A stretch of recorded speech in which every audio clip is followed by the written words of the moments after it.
Hey, what up? It's the Playmaker, and welcome to another episode of Code Red. Where there's smoke, there's fire. We got a very, very, very special guest in the building. The legend himself, no other than Doc Holliday. What it do, y'all? What it do? What it do? Doc, how you been doing? Man, I'm good, man. I'm good, man. Thank you for having me on the platform. Hey, man, thank you for coming. I got some interesting questions to ask you. Okay, let's go. Well, let's get right to it. Yes, sir. Doc, you've been doing music a long time. Where did the name Doc Holliday come from? You know what? That's a very good question because nobody ever asked me that. Actually, I used to go by DJ Doc first, which a lot of people relate DJ to DJing. So I did used to DJ, but actually DJ is my initials, and Doc it stands for Doctor of Creations. So that was my whole thing since I DJ'd, and then I started getting in production. I was like, man, I'm creative, so let me use these as acronyms, which is Doctor of Creations.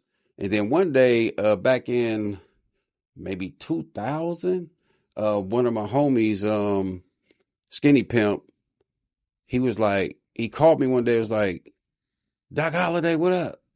I said, Doc Holliday. I said, damn, I like Wyatt Earp. I like Doc Holliday. He was quick on the draw. I was quick making beats. So I put it together and became Doc Holliday. That's interesting. You But said, I've rebranded my name though. It's not Doc Holliday no more. what is it? YOBOIDOC. YOBOIDOC.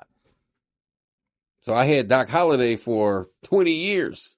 So I said, you know what? Let me reinvent myself a little bit and just came up with YOBOIDOC. Yeah, YOBOIDOC is catchy.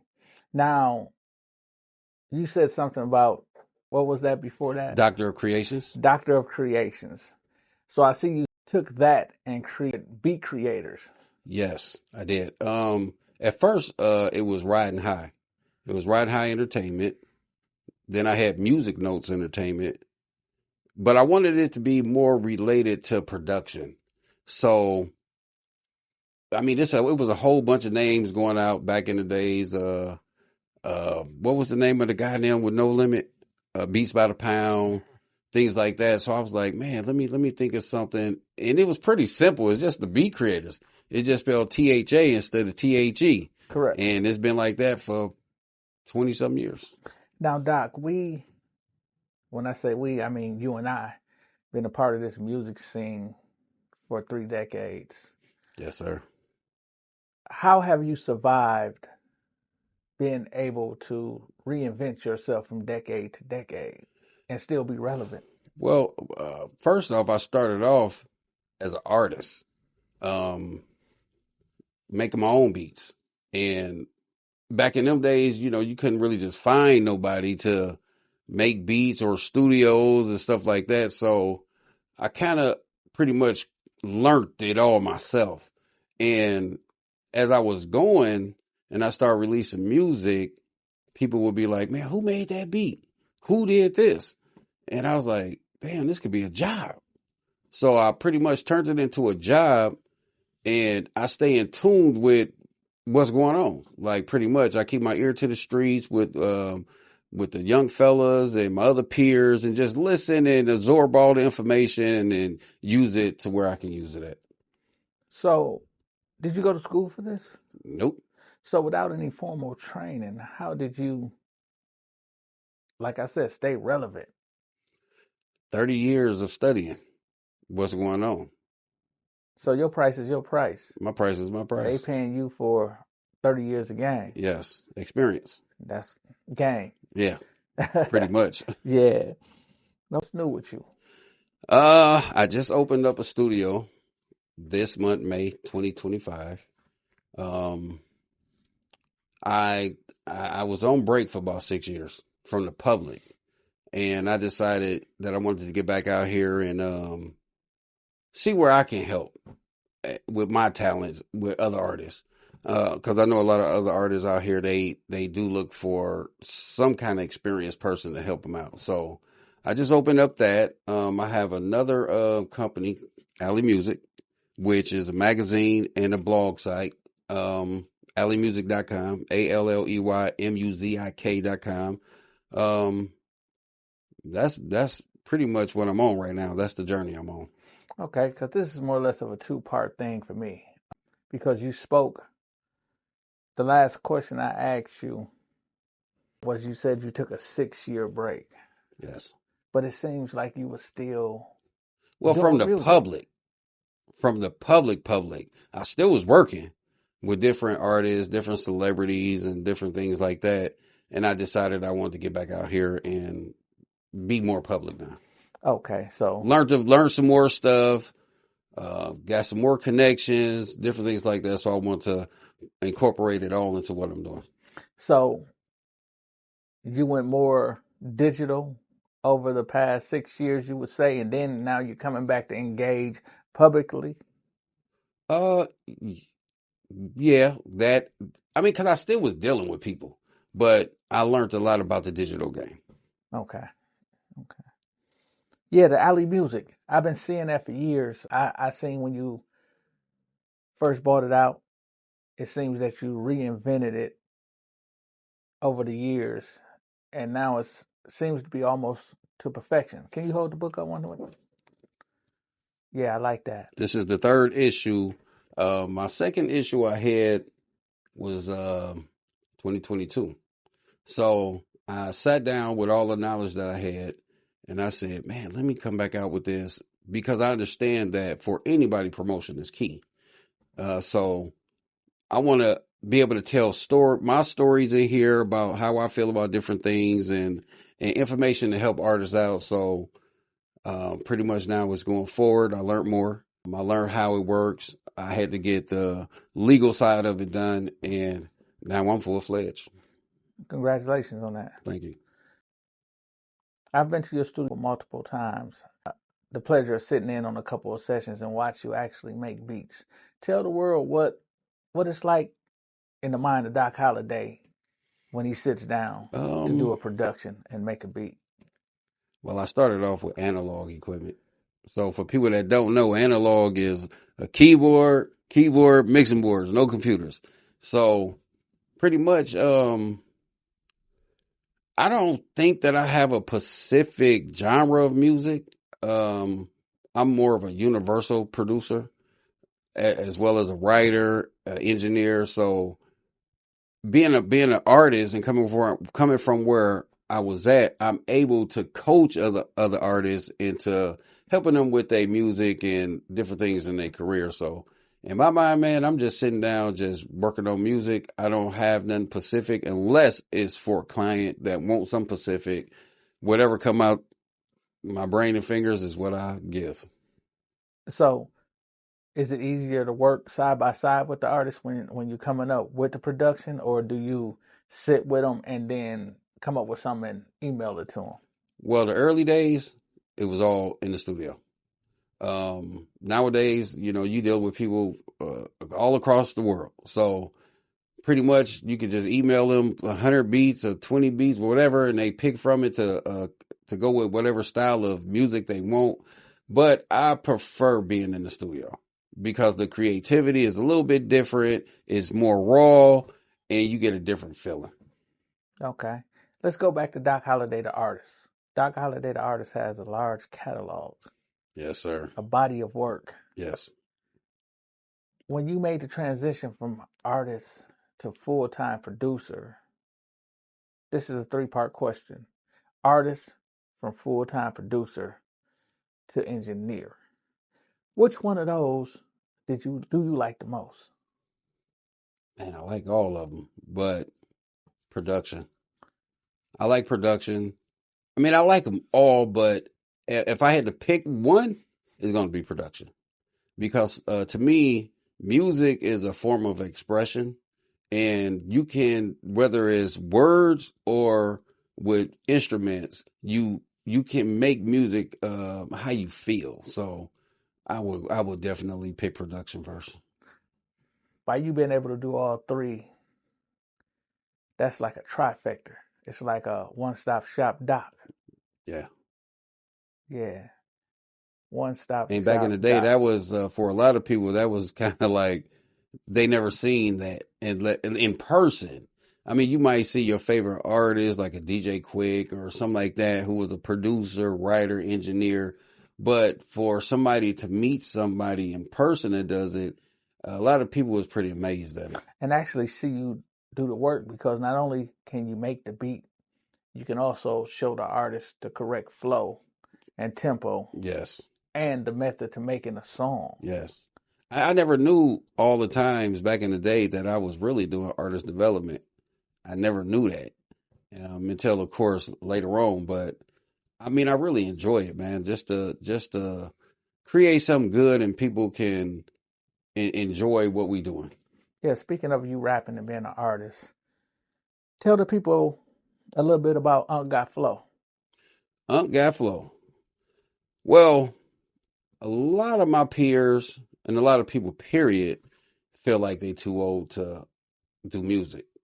And I'm letting them know, like, man, got flow. If you got flow, put it out. No matter if it's just for you or whatever, just do it because you love to do it. Don't stop. You talented, do it. So Got Flow is a movement, and Auntie Got Flow is a movement. But it's really basically saying, listen, we here. I respect the ones that came before me, and I respect the ones that come after me. But I'm not gonna stop doing this until I'm in the casket. So Got Flow. Yeah, why should you? I mean, because you're a pioneer, and not only that, you're a legend in the city because you done put in the work, the hours, and you done developed so many artists that have went on to become names. Yeah, I work with a lot of people. Yeah, so that by itself lets you know that you're not gonna stop. Yeah, I mean, a lot of my peers, man, they don't do it no more, and they not even as old as me. So I'm trying to give them a little inspiration to be like, man, listen, man, I'm older than you, and I'm still doing it. So what makes you think discouraged them? Why did they stop? Well, understanding my position in music, I understand I'm in the back end, and it's a job for me, so it does pay bills. So a lot of artists, they lose that oomph because of they not making money.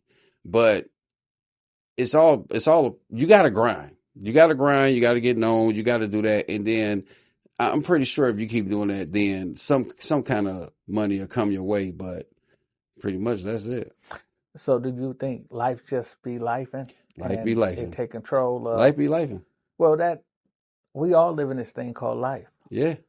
How do we manage to juggle that? You know what, man? It's as the old saying goes, it's in me and not on me. So I was born for this from the first day I ever did anything. So a lot of people, they just, I don't know, man. I really can't speak for them, but just keep going. So what would be your advice to some of your peers that you saw had a good run and they were great at what they were doing, to encourage them to get back in it because the time is now? Well, to a lot of them, the transition from CDs and albums to digital was a big thing for them because they used to getting CDs pressed up, having something in their hand to sell. So they getting instant money from it. So the transition from that to digital is a whole new world for them. And they just got to study or understand what's going on in that world. It's a whole different world, but you still can, you can still have merchandise. You can still have different things in your hand to sell. So my advice to anybody is don't stop, keep going. Just find a different way to reinvent yourself and go for it. Okay. Recently, I've been seeing you promoting your new podcast called Unc's House. I'm going to have to come on there. Man, I'm waiting for the invite. Yes, sir. It's But coming. tell us some more about that. Unc's House, with me being an older guy, they always, hey, Unc, what's up, Unc? What's up, Unc? And I'm like, you know what? I could use that. So the recording studio is called Unc's House. The platform is Unc's House, that pretty much just showcasing all kind of talent. different type of people from all kind of different worlds. Not just music, but it might be a politician or this or that. So Unc's House is really the beginning of something special. Doc, I've seen you wear so many different hats, right? What with Unc's House, what is the ultimate goal? The ultimate goal is to spread music as far as I can spread it. No matter if it's just me or through other artists that come through there. And to really give them a place where they can get quality work done. So I really love mixing people music. So it's really just a foundation built off a talent of years that I'm finna help other people with.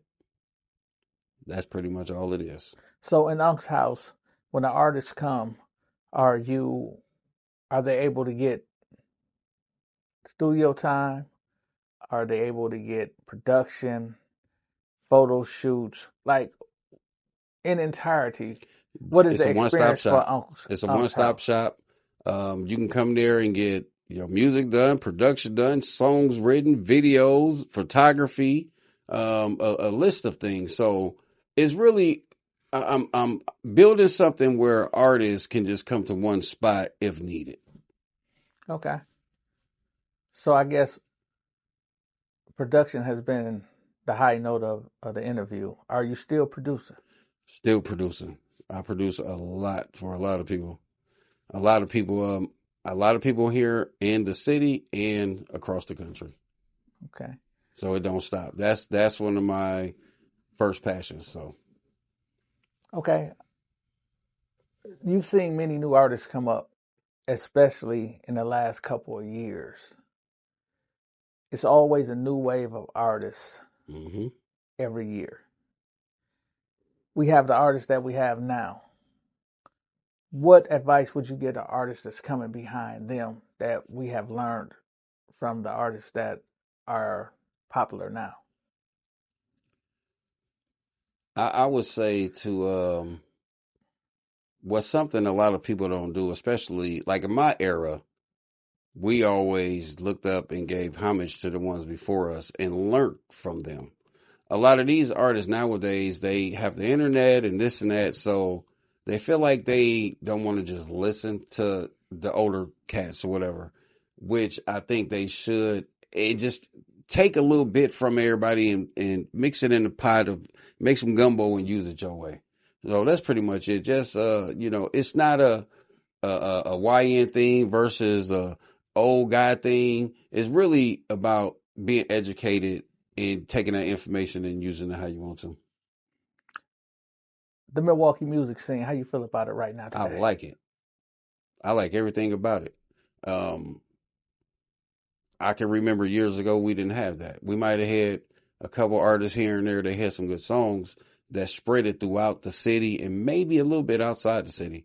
But now we have multiple artists that's nationwide and different things like that. So we finally getting recognized. It's a beautiful time It's to a be in the beautiful thing. game, ain't it? Yes, sir. I'm glad I Yeah, stayed down. you better say that, man. Doc, tell the people where they can find you.